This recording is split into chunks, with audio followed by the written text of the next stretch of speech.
Hey everybody, I'm KK. I'm Krista. And together we are K&K Crochet. Welcome back in.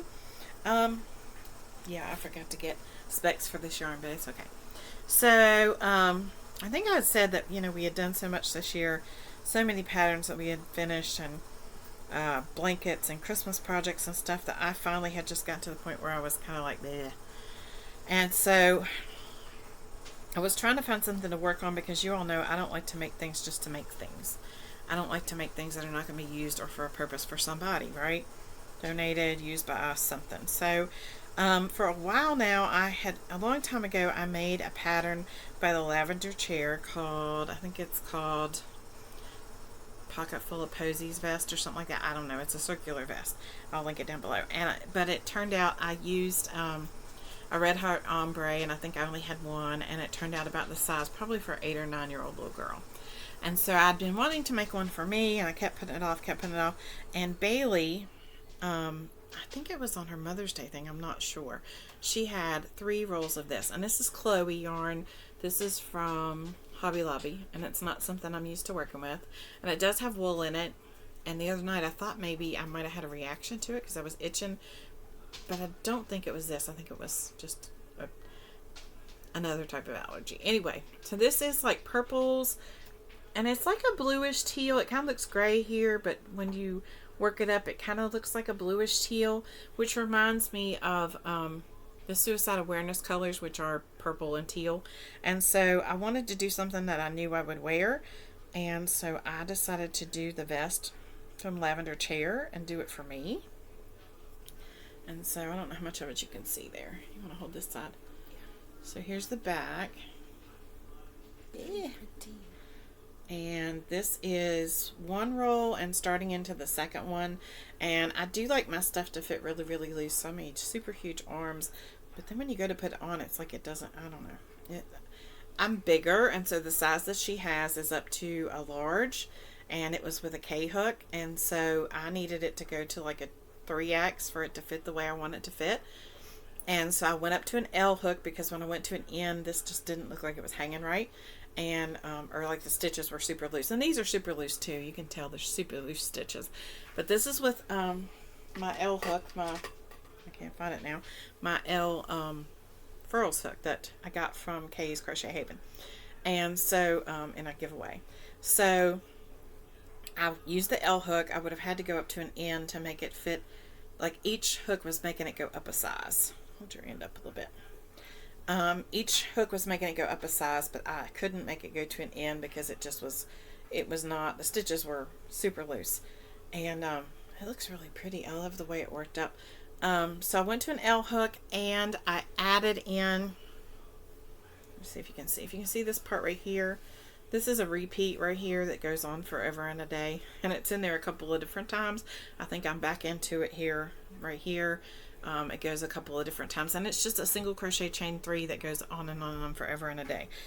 So in those areas, in the first or second one, I can't remember, that started to be a repeat. I think it was the second time I added 4 rounds, because I thought that would give me approximately 4 more inches. So I thought that would help a little bit. And then when I got out to this last one, I think I added an extra round of it here.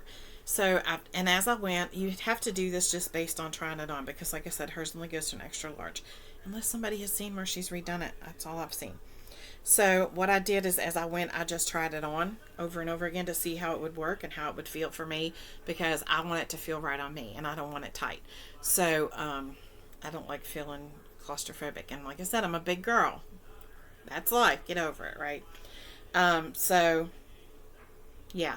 And then in the strands, I kept adding, because once you get to this part and you start, it says to chain 33 and then attach here. And so that would give you your armhole. So what I did with that is I kept reworking it until I got the right number of chains for what I felt was comfortable for me. And I'm still not sure it's comfortable, but it looks kind of wonky right now with it that big. So I'm hoping that that's good and that's where it needs to be, because I can put it on and it's pretty decently comfortable. So I'm hoping that's going to work. I still have all of this left, and I have one more of these, and these are, I think, 270 yards, and these go on forever. Like 270, you might, like when I looked at it, I thought, that's not a whole lot. What am I going to do with that? It is a lot. It's like the Lion Brand yarn. It's the yarn that never ends. It literally is. It goes on and on and on and on. Like, let me see if I can find it. Hold that. Right. So you start here and you work your way out. And I didn't tie on for a new skein until right here. And I realized this is lacy and lots of holes and stuff, but still, that was a lot of yarn. That was several rows. I think I was 20 or almost somewhere between 20 and 30 rounds before I had to tie in again. So that's what I'm working on right now, and it feels so squishy and so soft, and I can't wait to finish it. I did that all in one day. I got in a habit of, I got in a I don't know, in a kick. I wanted to get to this part where I had the arms done.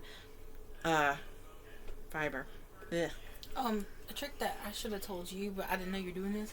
You can take something that you really like how it fits on you and measure it, and then use those measurements when you go to make it instead of having to try it on and over. That's what I should have done. Because like when I've made stuff, what was it? It wasn't this. When I was first getting to sewing, I went to make a pair of leggings and I did that.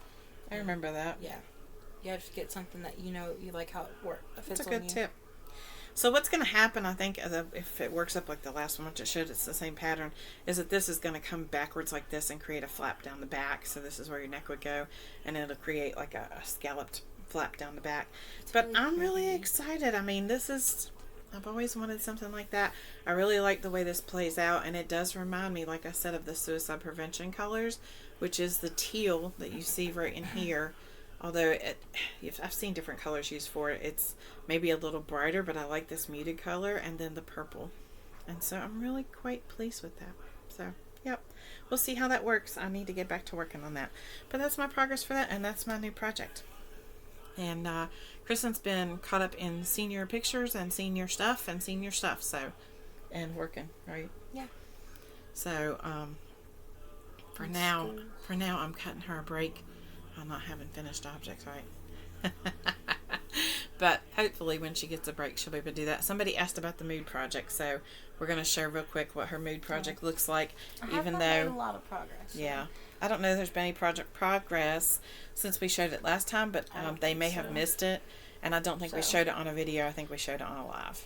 We have January to the black line, February, March, April, May, June, July, and then August.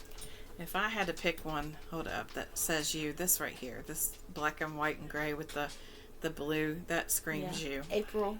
Mm-hmm. That screams you. Those are her colors. So that's where we stand on new projects. We do have... And old projects. Yeah, and old projects. We do have some other stuff coming up in November, but we'll talk about that later when we get there, so be looking for that.